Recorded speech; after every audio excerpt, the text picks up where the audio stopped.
we obviously did problem number 1 on the top left. Are there any of those you would like to look at, or you're looking at the answer going, I'm not quite sure? Yeah. Number 3. That bottom one here? Yeah. Okay. Find the domain and the range for the graph and determine if it is discrete or continuous. Okay. Oh, that's frozen. Sorry.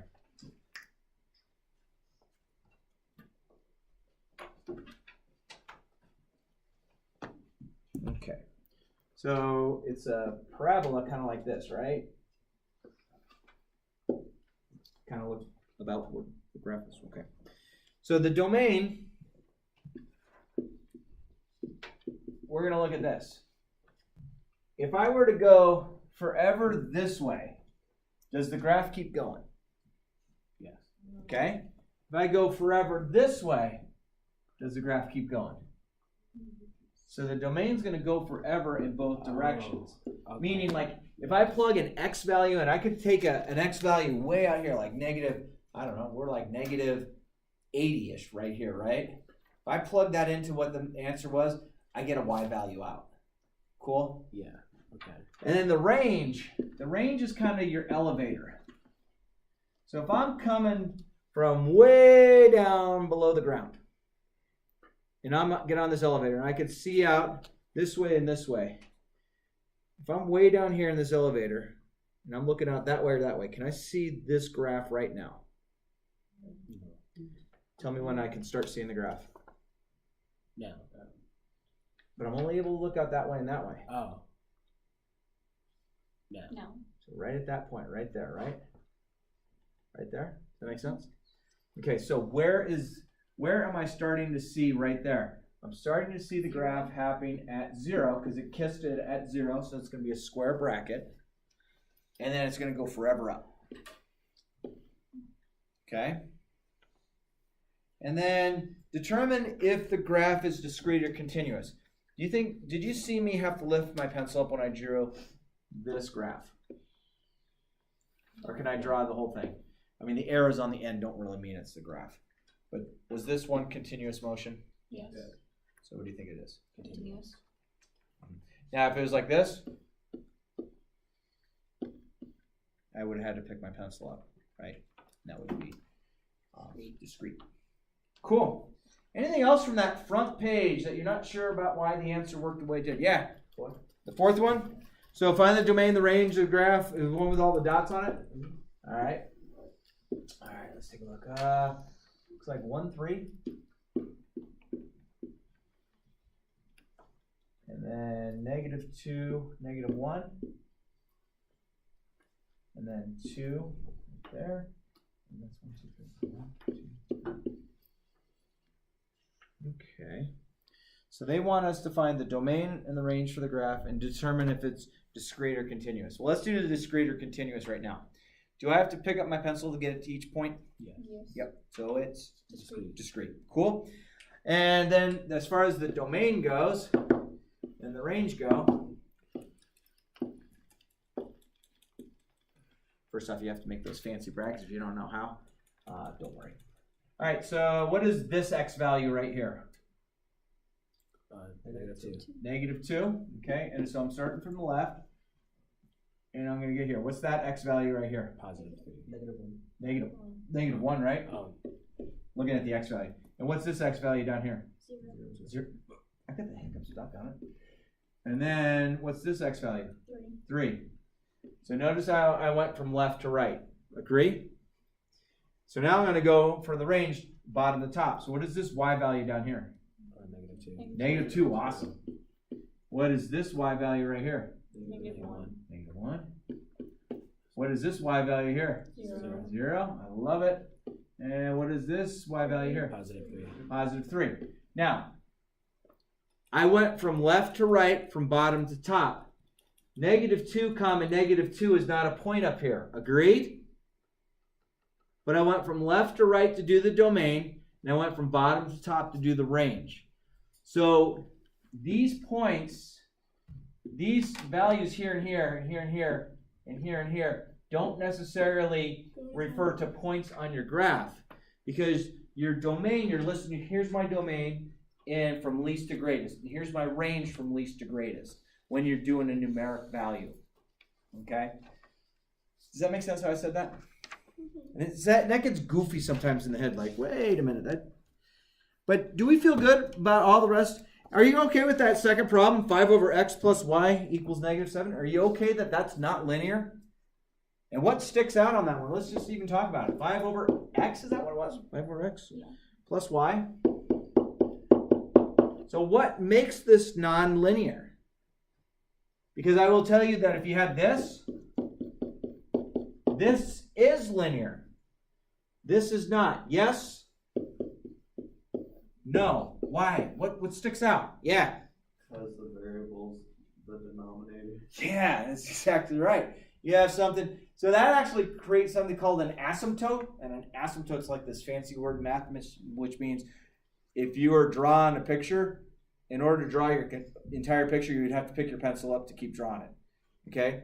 It makes a really goofy looking graph when you graph this. It actually kind of, these kind of graphs kind of look like this. And then like this. They kind of look like that. And you're like, well, we're done. Yeah, that's what they look like. You're not supposed to understand that they look like that at this point. It's just recognizing, hey, I got a letter downstairs. Letter downstairs is no good. Blessing you. Okay, we're good with that first page?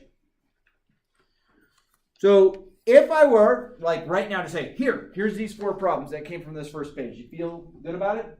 Yes. Everyone all right? Cool. Let's go to the second page. And I think most of you had even started working on some of that. So let's just take a look at that second page and talk about it. So we have this one is 1. This one is another.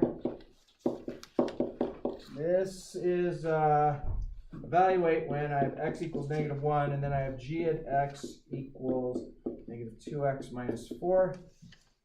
And then evaluate h equals 4 when h at x is equal to negative x plus 5. What did I do? Are those the 4 problems? Okay. So problem number 1 says tell whether the following is a function or not, and if it is linear or nonlinear. Okay, so x equals a number is a straight line. Agreed? Is it horizontal or is it vertical? Horizontal. Horizontal. It's a horizontal line. X equals a number is vertical. So here's horizontal. Okay, so this basically, if I were to graph this, is going to look like this. Okay. So tell if it is it a function? Yeah, if I drew a whole bunch of vertical lines, it would only touch it once, right? So it is a function. It is linear because it's a straight line. Okay. Let's go to the second one right across from it. Tell whether it is a function or not, if it is linear or nonlinear. Well, this one is set up that we do the cover method, right? And the cover method is 0, blank, and blank, 0, right? So if I use 0, blank, and blank, 0, what am I drawing?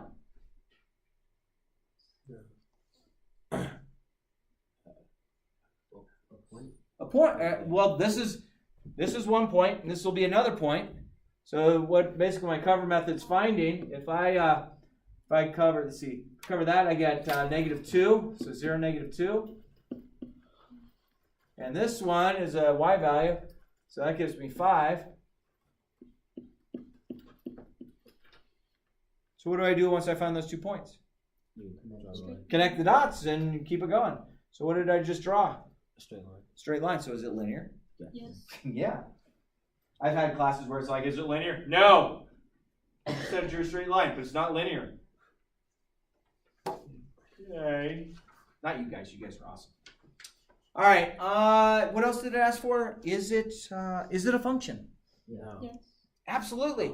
Remember the function, if you're looking at the picture, if I can draw a vertical line and it only touches it one time, you have a function. Okay? That's the vertical line test. It makes it look like it's in jail now. I think I have enough time to hit these last 2. Okay. So these last two, it says, I'm on the wrong page. Evaluate the function when x equals -1.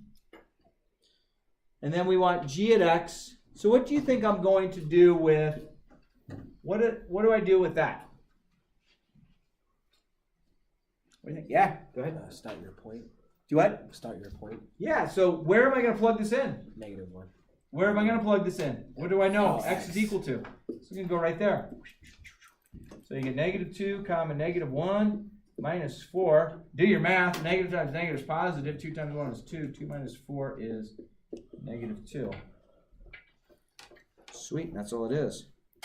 So the second one's going to be done the exact same way. What should I do with this? Plug it into x, so it goes right there.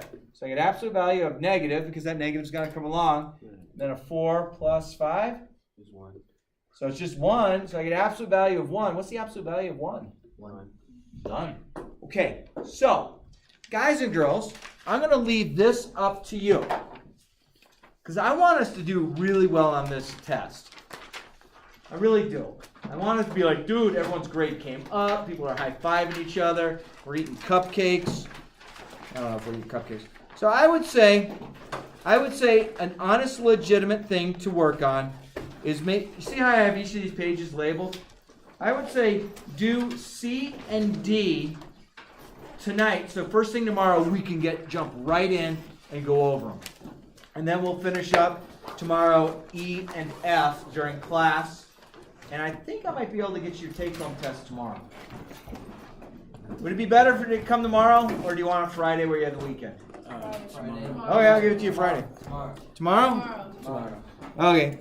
I think I might be able to get it done. If not, we'll just make sure we cover more review. What is tomorrow, Thursday?